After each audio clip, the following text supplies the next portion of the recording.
ஆசிரியர்கள்லாம் ஒரு 12 வருஷம் தொடர்ந்து 100% வாங்குறது என்பது மிகப்பெரிய ஒரு செயல்.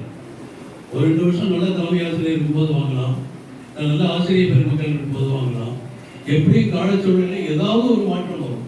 ஒன்று தலைமை ஆசிரியர் மாற்றமோ அல்லது ஆசிரியர் பெருமக்களுடைய மாற்றமோ அல்லது அரசியலுடைய விளையாட்டுகளோ ஏதோ ஒரு விதத்தில் மன தளர்ச்சியை உண்டு பண்ணக்கூடிய காலச்சூழலிலே 12 ஆண்டுகள் தொடர்ந்து இந்த மாணவ செல்வங்கள் 10ஆம் வகுப்பிலே 100% மார்க் எடுக்கிறார்கள் என்றால் அந்த பெருமை இங்கு பணியாற்றுகின்ற தலைமை ஆசிரியர், ஆசிரியர் பெருமக்கள், மாணவர்கள், பெற்றோர்கள், இந்த ஊரில் உள்ள அத்துணை பெருமக்கள், கல்வி வளர்ச்சியிலே தன்னை ஈடுபட்டுக் கொண்டிருந்த இந்த ஊர் பகுதி அரசியல் பிரமுகர்கள் எல்லோரையுமே சார்.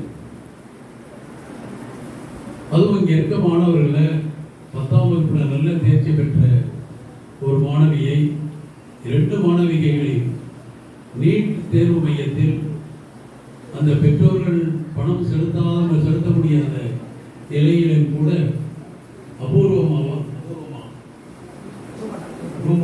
ரூபனா என்ற பெண்ணையும் அதற்கு முந்தைய ஆண்டிலே திருச்சி அகாடமியில் சேர்ந்து மிக கடுமையான உழைப்பிலே அந்த மாணவ செல்வம் எப்பொழுது நல்ல மார்க்கை எடுத்து நிச்சயமாக மருத்துவக் கல்லூரியிலே சேரக்கூடிய வாய்ப்பு இருக்கிறது. அது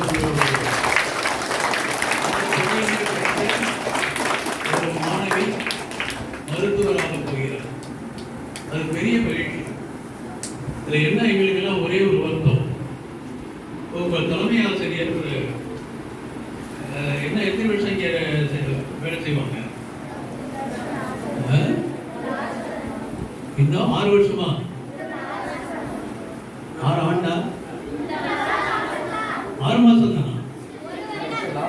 1 வருஷம் தெரியுமா உனக்கு? எந்த மாசத்தோட?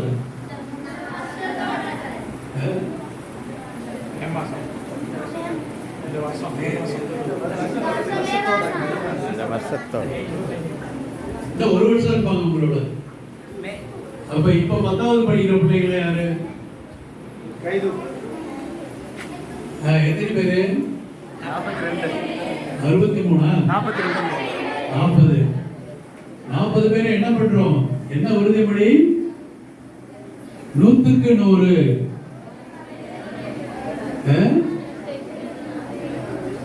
நூற்றுக்கு 100 நிச்சயமா எடுப்போமா?